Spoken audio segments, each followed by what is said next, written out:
మంచు జల్లు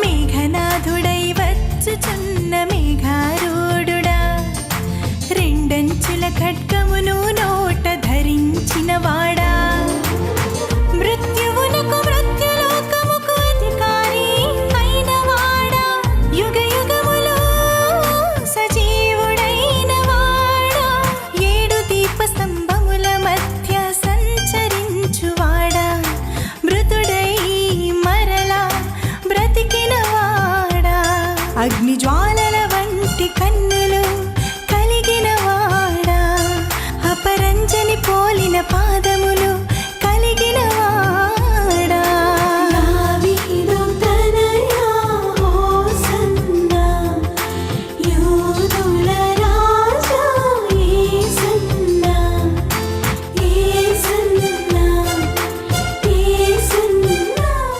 యేసు నామంలో మీకు శుభములు సమృద్ధిగా కలుగునుగాక. మధురం నీ వాక్యం అనే కార్యక్రమానికి స్వాగతం. ఈరోజు మనం జీవిత విలువలు అనే అంశం 26వ భాగం ధ్యానించుకుందామండి.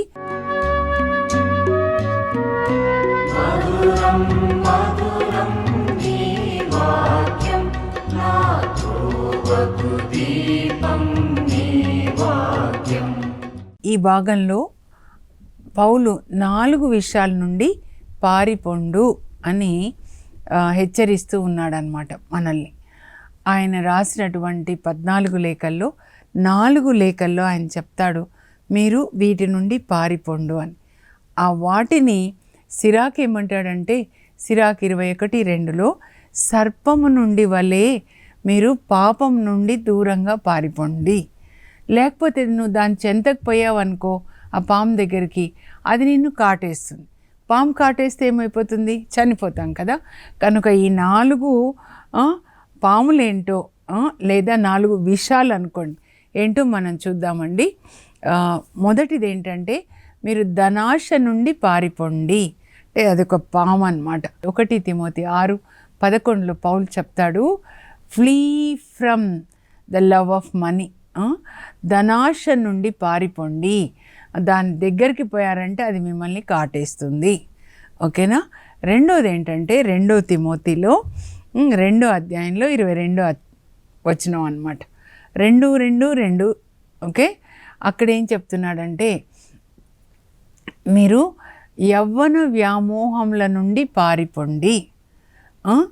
Flea from youthful lusts. యవ్వనస్తులకు చెప్తున్నాడు. తిమోతి యవ్వనస్తుడు అనమాట. కనుక 33 సంవత్సరాలు అట్లా వయసు ఉంటుందండి. యవ్వనంలో ఉన్నావు కనుక యవ్వన వ్యామోహాల నుంచి పారిపోండి. యవ్వనస్తులకు ఏంటి ఇష్టం అండి? చెప్పండి యవ్వనస్తులు, చెప్పండి. ఆన్లైన్ ఫుడ్, సినిమాలు, రాక్ మ్యూజిక్. మేము మొన్న వాక్యం చెప్పి హఫీజ్పేట అనుకుంటా అండి, చాలా దూరం. ఇంకా అట్లా వస్తూ ఉన్నాము. రాత్రి 11:30, 12గా వస్తుందండి. వస్తుంటే యవ్వనస్తులు, ఆడపిల్లలు, మగపిల్లలు రాత్రి అక్కడ కూర్చొని ఇంకా తినేవాళ్ళు తినడం, తాగేవాళ్ళు తాగడం. ఏమైపోతుంది అనిపిస్తుంది. తల్లిదండ్రులు ఏం చేస్తున్నారు? ఈ ఆడపిల్లల తల్లిదండ్రులు ఏం చేస్తున్నారు? హాస్టల్స్కి పంపిస్తారు చదువుకోవడానికి, కాలేజెస్ అని. తినక వాళ్ళు పంపిస్తారు. ఈ పిల్లలు హాస్టల్స్లో ఉండి ఏం చేస్తున్నారు? హాస్టల్స్ నడిపించే వాళ్ళేమో వాళ్ళు ఫుడ్ వరకే చూస్తారు, కానీ ఆడపిల్లలు ఇట్లా బయట వస్తే ఎట్లా? ఎంత దైవభీతి లేకుండా, ఎంత పతనావస్థ. దీన్నే లోకము అంటారండి. ఇలా ఉంది ఇప్పుడు.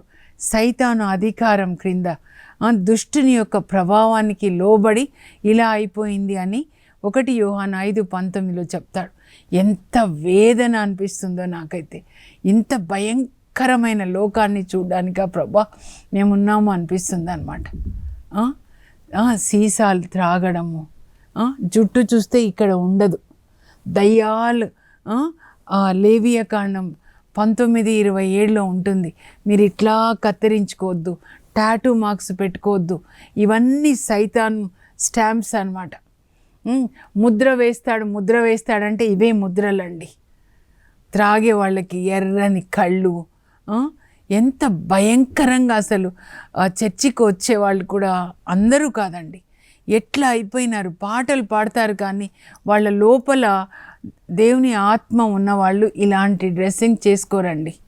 1 తిమోతి 2:9 తిమోతి రాస్తాడు, తిమోతికి పౌలు రాస్తాడనమాట, డ్రెస్అప్ డీసెంట్లీ అండ్ మోడెస్ట్లీ. అందరూ పరిశుద్ధంగా వస్త్రధారణ చేసుకోవాలి, గౌరవం, దేవునికి మహిమ కలగాలి. పరలోకమందున్న మా తండ్రి నీ నామం పరిశుద్ధపరచబడును గాక. నా వస్త్రధారణ, నా నాలుక మాటలు, నా చూపులు, నా ఆలోచనలు, నా కోరికలు, నా వినికిడి, నా ద్వారా నీకు మహిమ, సైతానికి మహిమ, దేవునికి మహిమ కలుగుతుందా? బైబిల్ చదవమంటే ఒక్క వాక్యం లోపల లేకుండా. ఇప్పుడు పొలం ఉందనుకోండి, దున్నిన తర్వాత మరి విత్తనాలు వేస్తే పంట వస్తుంది కదండి.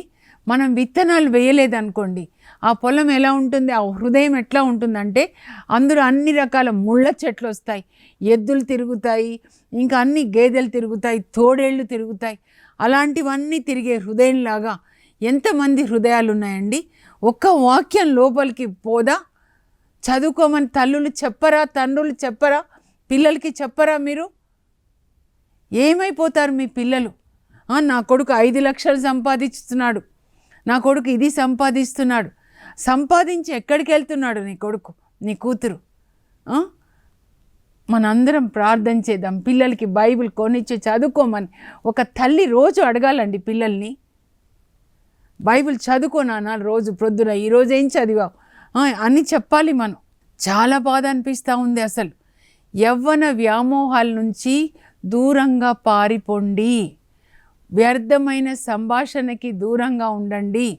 2 తిమోతి మీరు చదివినట్లయితే 2వ అధ్యాయంలో పౌలు చెప్తున్నాడు, ఈ లోకంలో ఇలా అందరిలాగా మీరు ఉండొద్దు, నువ్వు నీతిగా ఉండు, నువ్వు పరిశుద్ధంగా ఉండు, లేఖనాల్ని చదవడంలో నువ్వు ఎక్కువ శ్రద్ధ పాటించు అంటాడనమాట. Be active in reading of the scriptures. Bible చదువుతూనే ఉండండి. అంతోని వారు అలా చదివేవాళ్ళండి, రాత్రంతా చదివి దినంలో వాక్యాన్ని బోధించేవాళ్ళు. అందుకే ఆయన చనిపోయి 800 సంవత్సరాలైన నాలుక ఉంది. అంతోని వారని అక్కడ వెళ్ళి సురూపాన్ని ముద్దు పెట్టుకోవడం కాదండి చేయాల్సింది, ఆయనలాగా బైబిల్ చదువుకోండి, ఆయనలాగా వాక్యాన్ని బోధించండి, ఆయనలాగా పరిశుద్ధంగా జీవించండి. అది మనం చేయాల్సిందనమాట. 2వది చెప్తున్నారు, తిమోతి 1ది అయిపోయింది, 2వది అయిపోయింది. ఇంకా 3వది 1 కొరింథీ అండి. 1 కొరింథీ 6వ అధ్యాయం 18వ వచనం అన్నమాట. వ్యభిచారం నుండి దూరంగా పారిపోండి, లేకపోతే అది పామై మిమ్మల్ని కాటేస్తుంది. సంసోను ఢిల్లీలా ఒడిలో పడుకున్నాడు. మనకు ఎలా కనపడాలంటే ఒక పురుషుడు భార్య కాకుండా ఇంకొక స్త్రీ ఒడిలో పడుకున్నాడంటే ఒక పాము ఒడిలో పడుకున్నాడు, ఆ పాము నిన్ను కాటేస్తుంది అన్నమాట. వ్యభిచారం నుండి పారిపోండి. పాత నిబంధనలో శరీరంతో, ఇప్పుడేమో సెల్ ఫోన్స్ ద్వారా, కంప్యూటర్స్ ద్వారా, సినిమాల ద్వారా మనసులో వ్యభిచరించినట్లే కామపు చూపులు చూస్తే అని చెప్తున్నారనమాట. ఈ సాక్ష్యాలు ఇస్తే బాగుంటుందండి, మాకు పిల్లలు పుట్టారు, పెళ్ళి జరిగింది, ఇల్లు కట్టుకున్నాం, ఇవి కాదండి సాక్ష్యాలు. పరాయి స్త్రీని కామ దృష్టితో చూస్తే అది పాపం అంటారు యేసుప్రభు మత్తయి 5:28లో. యోబు అంటాడు, నా కన్నులతో నియమం చేసుకున్నాను, పరాయి స్త్రీని కామదృష్టితో చూడకూడదని. ఈ సాక్ష్యాలు చెప్పించండి మీరు. మీరు చెప్పిస్తే మీ సంఘంలో ఏదో నేను నా సంఘంలో లేదా నేను పరాయి స్త్రీని కామదృష్టితో చూడను. జారత్వం అంటే ఏంటంటే పెళ్ళికి ముందే అమ్మాయి అబ్బాయిలు కలిసి తిరగడం. కన్యక, పరిశుద్ధమైన కన్యక రిబేకా, పరిశుద్ధమైన కన్యక. పెళ్ళి అంతస్తులోకి ఆమె అడుగు పెట్టే ముందు ఆమె గురించి దేవుడు రాస్తున్నాడు ఆదికాండం 24:16లో. అందగత్తే మగపోడి మేరుగని కన్య, అంటే మగవాళ్ళ నీడ పడలేదు. మేలి ముసుగు వేసుకొని ఇస్సాకు దగ్గరికి వస్తుందండి. ఆ తర్వాత పెళ్ళి చేసుకునేటప్పుడు ఆ ముసుగు తీసి ఆ భార్య ముఖాన్ని చూస్తాడనమాట. అంటే తన మోము కూడా భర్తకి చూపించడం తాళి కట్టేటప్పుడు అన్నమాట. అంతవరకు మొత్తం కప్పుకొని ఉంటారు. ఇప్పుడు పెళ్ళిళ్ళకి చర్చిలోకి వస్తే అనిపిస్తుంది ఈ డ్రెస్సింగ్ ఏంటి అని. వేదన అంటే వేదన అనిపిస్తుందండి నాకు. ఎంత పడిపోయింది అనిపిస్తుంది. పరిశుద్ధత అనేది ఉందా అని అనిపిస్తుంది అన్నమాట. వ్యర్థమైన సంభాషణకి దూరంగా ఉండు తిమోతి అని చెప్తాడనమాట. ఇదిగో యజమానుని ఇంటిలో అనేకమైన పాత్రలు ఉన్నాయి. కొన్ని బంగారం, కొన్ని వెండి, కొన్ని చెక్క. కానీ ఇది వెండైనా, బంగారమైన, చెక్క అయినా, మట్టైనా కూడా ఏ పాత్ర అయితే తనను తాను పరిశుద్ధపరచుకుంటుందో, ఏ పాత్ర పరిశుద్ధంగా జీవిస్తుందో ఆ పాత్రలు దేవుడు తన పరిశుద్ధమైన పనికి వాడతాడు. అంటే తిమోతికే చెప్తున్నాడు, నువ్వే ఒక పరిశుద్ధమైన పాత్ర. బంగారమా ఒక ధనికుల ఇంట్లోంచి వచ్చారా, ఒక మట్టి పేద ఇంట్లోంచి వచ్చారా, అది దేవునికి అనవసరం అండి. పరిశుద్ధంగా జీవిస్తున్నారా లేదా? నువ్వు కనుక పరిశుద్ధంగా జీవించు. యవ్వన వ్యామోహాల నుంచి దూరంగా పారిపో. ఎలాంటి లోకంలో మనం జీవిస్తున్నామో అది వ్యభిచారం నుంచి పారిపోండి అని చెప్తున్నాడు. 1 కొరింథీ 6:18-20 వరకు మనం చూద్దామండి. ఏంటి అంటే వ్యభిచరించొద్దు, వ్యభిచారం నుంచి మీరు పారిపోండి. మానవుడు చేసే ఏ పాపమైన శరీరానికి వెలుపల ఉంటుంది, కానీ వ్యభిచరించు వ్యక్తి తన శరీరాన్ని పాపభూయిష్టం చేస్తున్నాడు. మీకు తెలియదా మీ దేహము దేవుని యొక్క ఆత్మకు నిలయమని? పరిశుద్ధ ఆత్మ మనలో నివసిస్తున్నాడు. అప్పుడు మన ఆత్మ పరిశుద్ధ ఆత్మ ఏకమైపోయినాయి అన్నమాట. ఆ పరిశుద్ధాత్మతో ఏకమైన మీ ఆత్మని, మీ దేహాన్ని ఇంకొక వేశ్యతో మీరు ఎలా ఏకం చేయగలరు?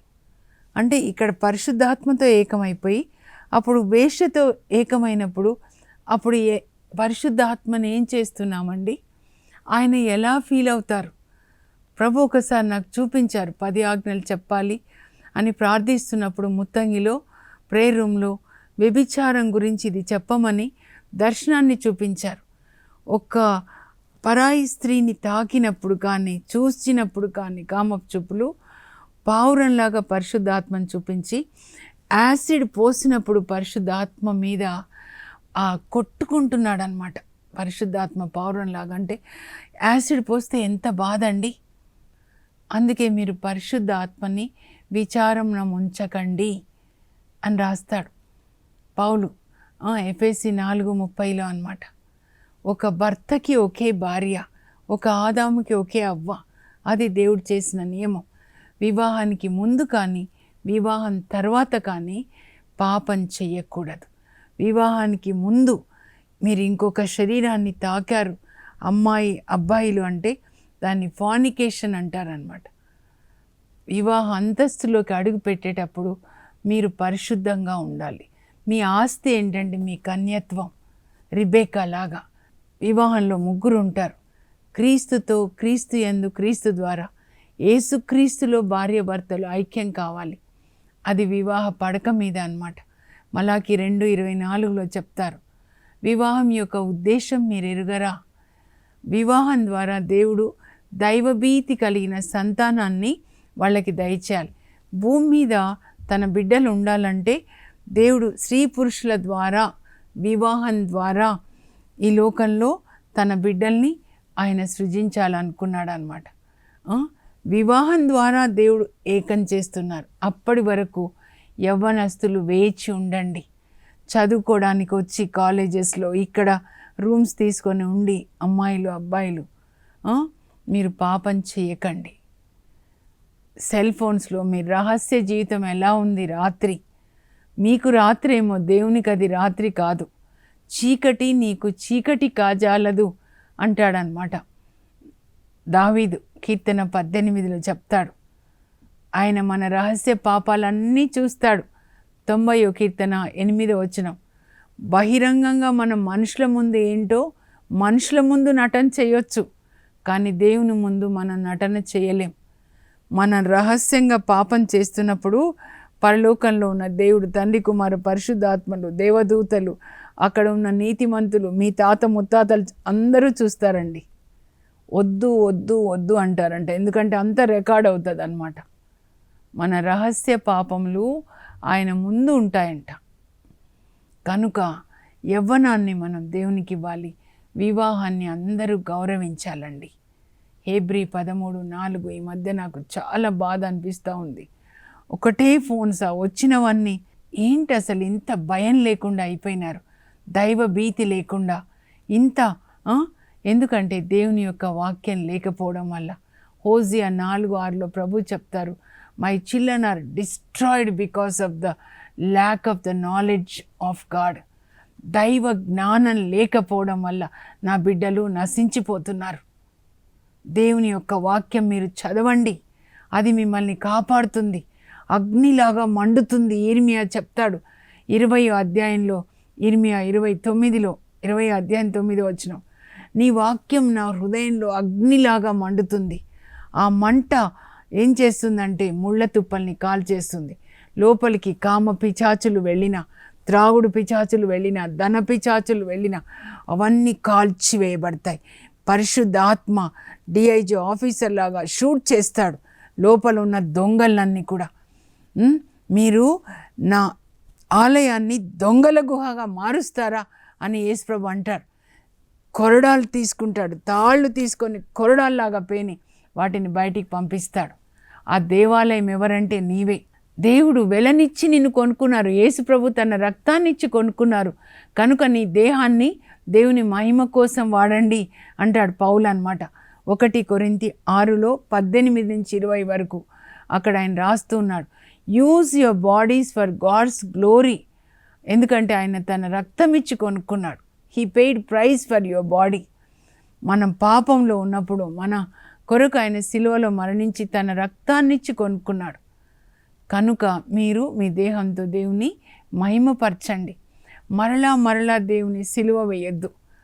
ఒక బ్రదర్ నన్ను అడుగుతుండేవాళ్ళు అనమాట, ఏంటంటే మీరు పాపం చేయొచ్చంట కదండి, అన్యుడు అనమాట. పాపం చేయొచ్చంట కదా, చేసి మళ్ళీ యేసుప్రభు దగ్గర ఒప్పుకొని మళ్ళీ పాపం చేయొచ్చంట కదా, యేసుప్రభు అలా ప్రతిరోజు పాపం చేస్తే మన్నిస్తారని. అప్పుడు నేను చెప్పాను, కాదయ్యా, ఒక్కసారి పాపాలని మన్నించేది, రెండోసారి నుంచి తీర్పు ఉంటుంది. హెబ్రీ పత్రిక 6:6లో పౌలు రాస్తున్నాడు అనమాట. ఒకప్పుడు పరిశుద్ధాత్మని పొందారు. వాళ్ళ జ్యోతి ఆత్మ, పరిశుద్ధాత్మ వలన జ్ఞాన జ్యోతి వెలిగించబడింది. దేవుని యొక్క వాక్యాన్ని వాళ్ళు చదివారు, పరిశుద్ధ ఆత్మలో భాగస్థులై స్వస్థతలు చేశారు, అన్నీ చేశారు. కానీ తరువాత ఏమైపోయింది, వాళ్ళు పడిపోయినారు, సంసోన్లాగా పడిపోయారు, చీకటిలో పడిపోయారు, ధనాశకి స్త్రీలకి పడిపోయి ఏం చేస్తున్నారంటే వాళ్ళు యేసుక్రీస్తుని మరలా సిలువ వేస్తున్నారు, బహిరంగంగా అవమానం చేస్తున్నారు. కనుక వాళ్ళని మరలించడానికి ఇంకా మార్గం లేదు అని చెప్తున్నారు. మీరు సత్యాన్ని తెలుసుకొని, యేసుక్రీస్తు నీ కొరకు సిలువలో మరణించాడు, ఆయన వెల చెల్లించాడు, నీకోసం రక్తాన్ని ఇచ్చాడు పరలోకంలో. ప్రతిసారి నీ కొరకు రక్తం ఇవ్వాలా, మరలా అదే పాపం అంటే మరలా సిలువ వేస్తారా? యూదులైతే ఒకేసారి సిలువ వేశారు, కానీ మనం పాపం చేసిన ప్రతిసారి ఆయనని సిలువ వేస్తున్నాం అన్నమాట. మళ్ళీ పాపం చేయొచ్చు, మళ్ళీ చెప్పొచ్చు. God's grace is not a licence for you to continue in sin. హెబ్రీ 10:26లో పౌలు రాస్తున్నాడు, సత్యము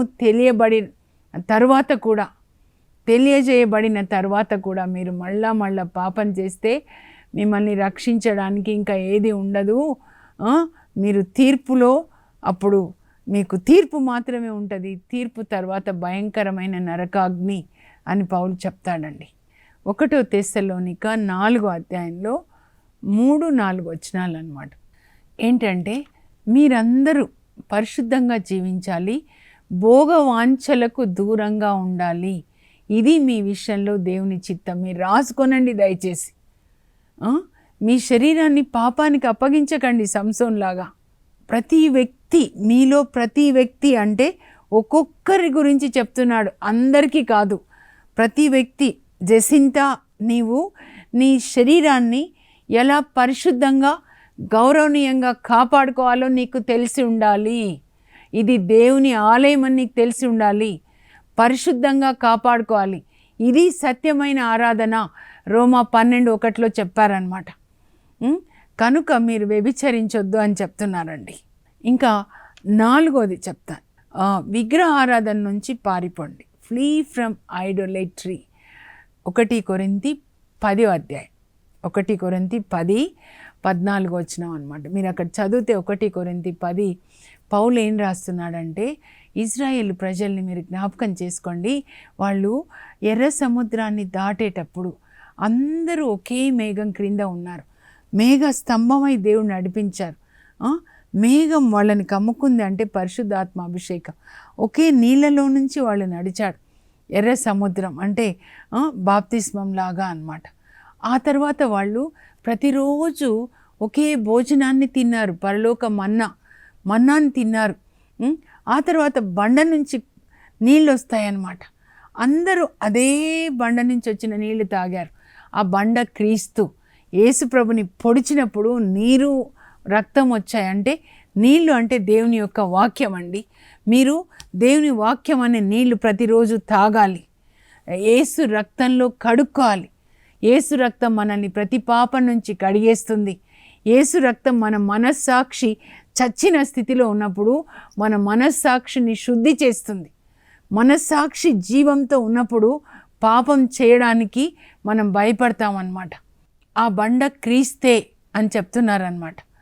అందుకే మోషేకి దేవుడు నిర్గమకాండం 17 ఏం చెప్తారంటే బండని కొట్టు అంటాడు. కొడితే నీళ్ళు వస్తాయన్నమాట. కానీ సంఖ్యాకాండం 20లో మీరు చదివితే అక్కడ ఏమంటారంటే you speak to the rock, బండని శాసించు నీళ్ళు వస్తాయని. కానీ మోషే ఏం చేస్తాడంటే బండని కొడతాడండి. కొట్టినప్పుడు నీవు నా మాటని నమ్మలేదు కదా, విశ్వసించలేదు కదా. అవిశ్వాసానికి నీకు శిక్ష ఏంటంటే మోషే, నీవు వాగ్దాన భూమిలో ప్రవేశించవు. అది చదివినప్పుడు నాకు ఎంత భయమైందో. ప్రజలందరూ వెళ్ళిపోతారు వాగ్దాన భూమిలోకి, కానీ నాయకుడు వెళ్ళలేదండి. రెండోసారి కొట్టడం అంటే చేసిన పాపం, యేసు ప్రభుని సిలువకి కొట్టడం అన్నమాట.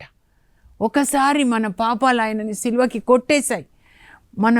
ఆయనతో పాటు ఆయన మన పాపాల్ని తన మీద వేసుకొని మరణించాడు కదా. మనం కూడా ఆయనతో పాటు మరణించి మన పాపాలు సమాధి చేయబడాలి. ఆయనతో పాటు మనం లేచి ఆయన నీతిని ధరించుకొని నీతికి సాక్షులుగా జీవించాలి. మళ్ళా కొడతారా మీరు? మళ్ళా కొడితే మోషేనే పరలోకానికి వెళ్ళలేదు అంటే మళ్ళా సిలువ వేస్తారా? మోషేనే వెళ్ళలేదు. ఎన్నిసార్లు బ్రతిమలాడతాడు. ద్వితీయోపదేశకాండంలో ఆయన వాళ్ళకి చెప్తాడు, నేను ఎన్నిసార్లు ప్రభుని అడిగాను, ప్రభు నేను కూడా తప్పే చేశాను, కానీ నేను కూడా వాగ్దాన భూమిలోకి వెళ్ళాలంటే no, it is decided once. హెవెన్లో డిసైడ్ అయిపోయింది, మోషే విల్ నాట్ ఎంటర్. ఎక్కువ ఇవ్వబడిన వాని నుండి ఎక్కువ ఆశించబడుతుంది అన్నమాట. అభిషేకం ఇచ్చారు నాకు, కనుక నేను ఆయన మాటకి విధేయించాలి. మామూలు వాళ్ళకంటే నాకు శిక్ష ఎక్కువ వస్తుంది అన్నమాట. ఎందుకంటే నన్ను అందరు చూస్తుంటారు, జసింతక్క ఎలా ఉంది, మేము కూడా అలా ఉండాలని. నేను పాపం చేస్తే నాకు 100 దెబ్బలు పడతాయి, వాళ్ళకు 1 పడుతుందేమో. అసలు వెళ్ళడానికే వీలేదు. మోషే వెళ్ళలేదండి. ఎన్ని అద్భుతాలు చేస్తారు దేవుడు మోషే ద్వారా. 5 గ్రంథాలు, ఎవరు చేయని అద్భుతాలు. ఎవరితో దేవుడు ముఖాముఖి మాట్లాడలేదు. ఆయన చేయి చాస్తే సముద్రం చీలింది. ప్రతిరోజు మన్నా బండని కొడితే నీళ్ళు వచ్చేసాయి. కానీ అందరినీ నడిపిస్తాడు. చివరికి ద్వితీయోపదేశకాండం అన్నమాట, అక్కడ ఆయన మరణిస్తాడు. ఊరికే దేవుడు చూపిస్తాడు, చూడు ఇదే నేను వాళ్ళకి ఇస్తానన్న పాలు తేనెలో దేశం, ఇదే కానా దేశం. నువ్వు చూస్తావు కానీ నువ్వు వెళ్ళవు, అంతే. నేను ఒక్కసారి రెండోసారి మాట్లాడమని చెప్పాను. బండ అంటే క్రీస్తుతో మాట్లాడాలండి. ఆయన మాటలు మనం వినాలి, దాన్ని పాటించాలన్నమాట. చాలా గొప్ప పాఠం అందులో ఉంటుందన్నమాట. కనుక విగ్రహారాధన నుంచి మనం దూరంగా ఉండాలి. ఏంటి విగ్రహాలని అక్కడ చెప్తాడంటే చెడు కోరికలు విగ్రహాలు అని చెప్తాడండి. అందరూ వినాలని నేను కోరుకుంటున్నాను. చెడు కోరికలు అని చెప్పి అక్కడ వాళ్ళు సినాయి పర్వతం దగ్గర ఉన్నప్పుడు మోషే కొండ మీద దేవునితో గడుపుతుంటే కింద వీళ్ళు బంగారు దూడని చేసుకొని దాని చుట్టూ తిరుగుతూ తింటూ త్రాగుతూ నాట్యం ఆడారు. నాట్యం ఆడి ఇంకా దారి తప్పుతారనమాట. వ్యభిచారం కూడా జరుగుతుంది. దాన్ని విగ్రహారాధన అంటారండి. వాళ్ళ పిల్లల్ని అగ్నిలో దహన బలిగా ఇస్తారు. అందువల్ల దేవుడు వాళ్ళ మీద కోపిస్తారనమాట. తర్వాత వాళ్ళు ఇంకా మోవాబు అనే చోటుకు వచ్చినప్పుడు సంఖ్యాకాండం 25లో అక్కడ వాళ్ళ పండుగ జరుగుతూ ఉంటుంది. అక్కడ నాట్యాలు వేస్తూ ఉంటారు. వాళ్ళు వేస్తున్నప్పుడు అక్కడ నాట్యం వేస్తున్నప్పుడు ఆ అమ్మాయిల పడిపోతారు. ఇంకా అంతే, పడిపోయి వాళ్ళతో వ్యభిచారం చేస్తారు. కొంతమంది చేస్తారండి వ్యభిచారం, కానీ 23,000 మంది చనిపోతారనమాట. తర్వాత గొనుగుతారు. గొనిగినందుకు పాములు వచ్చే వాళ్ళు మరి పాములు కరుస్తాయి, చనిపోతారనమాట. సంఖ్యాకాండం 21లో. అంటే ఇవి విగ్రహాలంటే ఈ వ్యభిచారము, ఈ తిండిబోత్తనము, ఈ రాక్ మ్యూజిక్ చూడడము, ఇవి విగ్రహాలండి. ఈ ధనాశ, ఇవి విగ్రహాలు. కొలోసి 3:5లో పౌలు చెప్తాడు, అపవిత్రత, జారత్వము, వీటికి మీరు దూరంగా ఉండండి. ధనాశ విగ్రహారాధనకు మరో పేరు. వీటిని విసర్జించండి అని చెప్తారు. యాక్చువల్గా రోజు మనం మల విసర్జన చేస్తాం కదా, మన ఆత్మలో నుంచి విసర్జించాలి. అపవిత్రమైనవి చూడడము, మాట్లాడడం, వినడము, జారత్వము, పెళ్ళికి ముందే అమ్మాయిలు అబ్బాయిలు కలిసి తిరగడం, ఇవన్నిటినీ మనం విసర్జించాలన్నమాట. ఒకసారి నేను చదువుతాను. 4 విషయముల నుండి పారిపొండు. పౌలు తన లేఖల్లో 4 విషముల నుండి పారిపొండు, 4 పాముల నుండి పారిపొండు అని రాస్తాడు. మొదటిది ధనాశ నుండి పారిపొండు, రెండోది యవ్వన వ్యామోహంల నుండి పారిపొండు, మూడవది వ్యభిచారం నుండి పారిపొండు, నాలుగోది విగ్రహారాధన నుండి పారిపొండు. ఒకసారి ఇంగ్లీష్లో కూడా చదువుతాండి.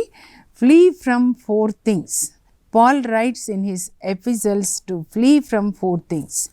Flee from love for money, flee from youthful lust, flee from adultery, flee from idolatry. ఇప్పుడు ప్రార్థన చేసుకుందాం. పరలోకపు మా తండ్రి, మీ పరిశుద్ధ నామమునకు స్తోత్రం కలుగును గాక. మీ దేవుడు పరిశుద్ధుడైనట్లే మీరును పరిశుద్ధులై ఉండండి అని పేతురు 1:15 రాశాడు. ప్రభా, అన్ని విషయాల్లో మేము పరిశుద్ధంగా జీవించడానికి, వాక్యం ప్రకారం జీవించడానికి కృప దయచేయండి. ఈ 4 కూడా పాములతో పోలుస్తున్నారు. సర్పం నుండి వలె ఇదో ఈ పాపం నుంచి, ఈ విషం నుంచి మీరు పారిపోండి అంటున్నారు తండ్రి. ధనాశ అనే వలలో కానీ ఆ పాము నీడలోకి మేము వెళ్ళకూడదు ప్రభా. యవ్వన వ్యామోహంల నుంచి యవ్వనస్తుల్ని కాపాడండి ప్రభా. అలాగే నాయనా, వ్యభిచారం నుంచి కాపాడండి.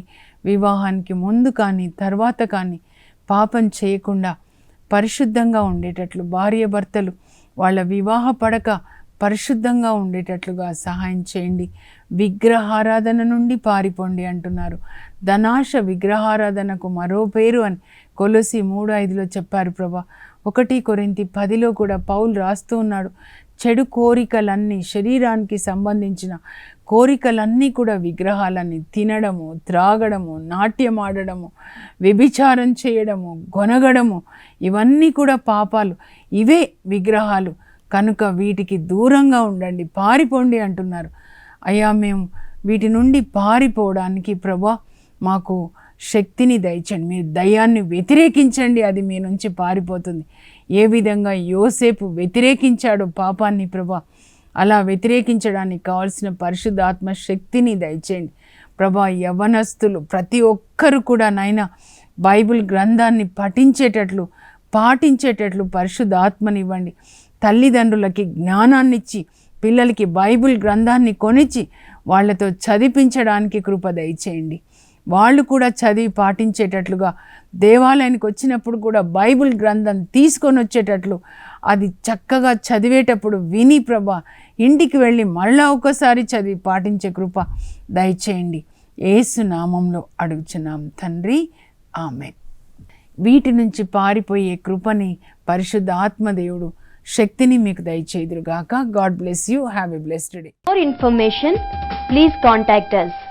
Our address, Mrs. Jacinta Rani, 214 Pavani Estates, near St. Anthony's High School, Himayat Nagar, Street number 8, Hyderabad 29. మంచు జల్లు ఇది మహిమ జల్లు మంచు జల్లు